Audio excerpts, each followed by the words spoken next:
විශේෂිත පණිවිඩයක් කරගෙන තමයි මේ වීඩියෝ එක ඔයාලට අරගෙන එන්නේ. ඒ අපි මේ පාර විභාග ලියන්න ඉන්න ළමයිට ෆයිනල් පේපර් ක්ලාස් එක පටන් ගන්නවා. ඉතින් මේක නිකම් පේපර් ක්ලාස් එකක් නෙවෙයි. ඒ කියන්නේ පේපර් එක ලියනවා, ලකුණු දෙනවා. ඒක විතරක් නෙවෙයි මේ පේපර් ක්ලාස් එක ඇතුලේ වෙන්නේ. ඒක විශේෂිත ප්‍රෝග්‍රෑම් එකක්. මේක ඇතුලේ සාමාන්‍ය දුර්වල මට්ටමේ ඉන්න ළමයි, උඩ මට්ටමේ ඉන්න ළමයි ඒ හැමෝටම ප්‍රයෝජනයක් ගන්න පුළුවන් විදිහේ ලොකු වැඩපිළිවෙලක් මේක ඇතුලේ තියෙනවා. ඒකට විශේෂිත කණ්ඩායමක් අපිත් එක්ක සම්බන්ධ වෙලා වැඩ කරගෙන යනවා. ඉතින් මේකේ මොකද්ද වෙන්නේ? අපි පේපර් ක්ලාස් එක ගෲප් දෙකකට වෙන් කරනවා.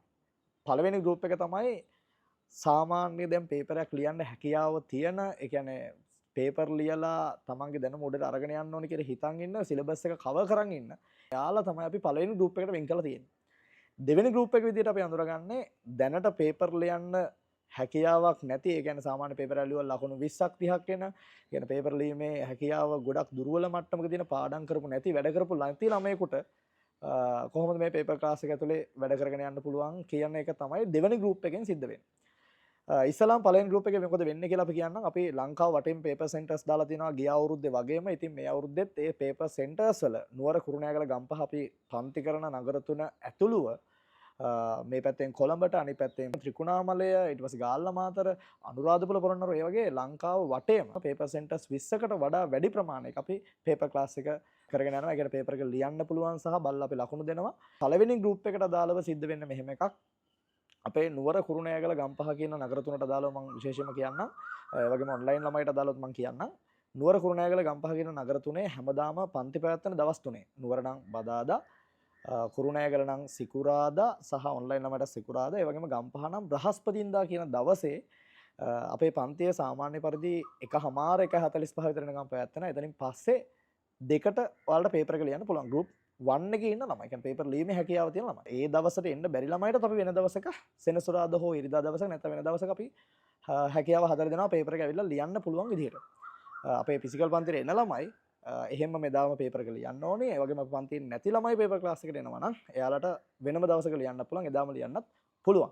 ඉතින් එයාලා පේපර් එක සාමාන්‍ය පරිදි ඒ වෙලාවේ ලියනවා. ඊට පස්සේ එයාලට අපි ඩිස්කෂන් එකේ රෙකෝඩින් එකක් දෙනවා.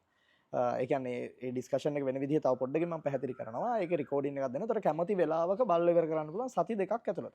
සති දෙකක් ඇතුළත අපි එහෙම ටයිම් එකක් දාලා තියෙන, ටයිම් පීරියඩ් එකක් දාලා තියෙන්නේ. සමහර ළමයි පේපර් ඩිස්කෂන් බලන්නම් කියලා හිතන් ඉන්නවා. එතකොට ඒක බලන්නේ නැහැ. ඒක කල් යනවා. ඒක නිසා අපි සති දෙකක කාලයක් දෙනවා.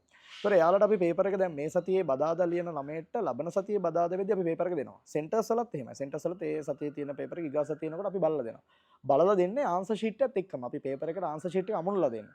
එතකොට ළමයට පේපර් එක හම්බුන ගමන් වැරදි ටික බලන් යන්න පුළුවන්. වැරදුනේ මොනවද, ඒ වගේ හරි උත්තර මොනවද කියලා බලන්න පුළුවන්.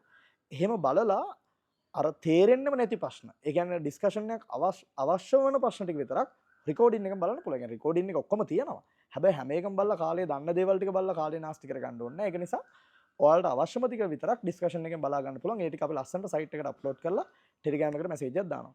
එතකොට දැන් සමහර වෙලාවට පේපර් ක්ලාස් එක ඇතුළේ අපි විශේෂිත කරුණු කියනවා. ඒ විශේෂිත කරුණු ටික මම පේපර් ඩිස්කෂන් එක අවසානට, ඒ කියන්නේ සම්පූර්ණ පේපරේ අවසානට, ෆුල් පේපරේ අවසානට අපි වෙනම කියනවා මෙන්න මේ විශේෂ කරුණු ටික තියෙනවා, මෙන්න මේ වෙලාවල් වලදී බලා ගන්න කියලා කියනවා. එතකොට පේපර් ක්ලාස් එකට එන පේපර් එක ලියලා ආන්සර් ෂීට් එක බලලා අවශ්‍ය මේ වගේ ඩිස්කෂන් එක බලන ළමයට කිසිම වෙලාවක අඩුපාඩුවක් වෙන්නේ නැහැ. ඒතකොට එයාලට ටයිම් එකත් ගොඩක් ඉතිරි වෙනවා.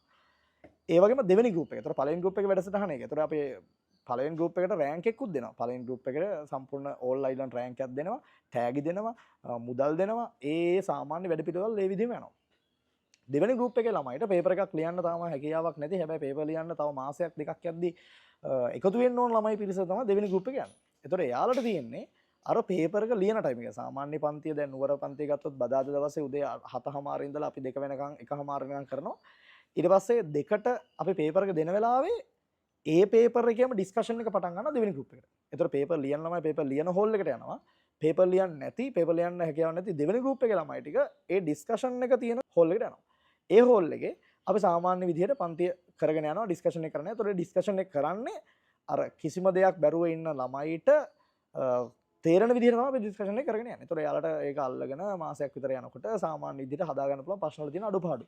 ඒතකොට ඒ ළමයි පේපර් එක ලියන්නේ නැහැ. එයාලා පේපර් ලියන්න බෑනේ, කොහොමවත් ලකුණු නැහැනේ. ඒතකොට එයාලා ඩිස්කෂන් එකට එනවා නුවර පන්තිය නම් නුවර හවසම. ගම්පහ නම් ගම්පහ හවස, කුරුණෑගල නම් කුරුණෑගල හවස එනවා. එතකොට අපි පේපර් එක සාකච්ඡා කරන්නේ දැන් සම්පූර්ණ ෆුල් පේපර් එකක් නිසා නුවර කොටසක් සාකච්ඡා කරනවා. ගම්පහ ඉතුරු ටික සාකච්ඡා කරනවා. ඉතුරු වෙන ටික ඔක්කොම අපි කුරුණෑගල පන්තියේ සාකච්ඡා කරනවා. ඒ ළමයි එක්ක. ඊට පස්සේ ඔය තුනම එකතු කරලා තමයි අපි රෙකෝඩින් එක දාන්නේ. ගෲප් 1 එකට බලන්න. ගෲප් 2 එකටත් බලන්න පුළුවන්. ඒ කියන්නේ තමන් හිතපු එකේම තේරුම් නැති එකක් තිබ්බනම් ආයෙ ඩිස්කෂන් එක බලන්න පුළුවන්. ඒ වගේම සමන් සාකච්ඡා කරන ටික අපි හිමීට සාකච්ඡා කරන නිසා පේපර් එකේ කොටසයි සාකච්ඡා කරන්නේ.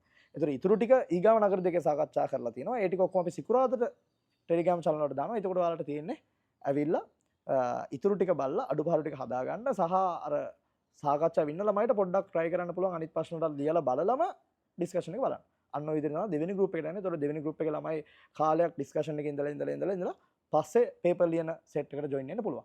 කොහොම වුණත් අපි මේ ප්‍රෝග්‍රෑම් එක හදලා තියෙන්නේ දක්ෂ ළමයාව උඩට අරන් යන්න පේපර් ලියලා රෑන්ක් දීලා උඩට අරන් යන්න සහ දුර්වල ළමයාව පේපර් ලියන්න පුළුවන් තත්ත්වයට අරගෙන එන්න. ඉතින් ඕක තමයි පේපර් ක්ලාස් එකේ තත්ත්වය. ඉතින් ඒකට දාලා පේමන්ට් අනම්මන ඔක්කොම ටික අපි ටෙලිග්‍රෑම් channel එකට දානවා. පේපර් ලියනවා අරන් එන්න ඕනේ පැයක් විතරයි. අපි ලියන කොලේ ඉඳලා කටු කොලේ ඉඳලා සියලුම දේවල් දීලා විභාගයේ විදිහටම විභාග ශාලාවේ තියෙන මානසිකත්වය ඒ විදිහටම හදලා තමයි අපි පේපර් එක දෙන්නේ.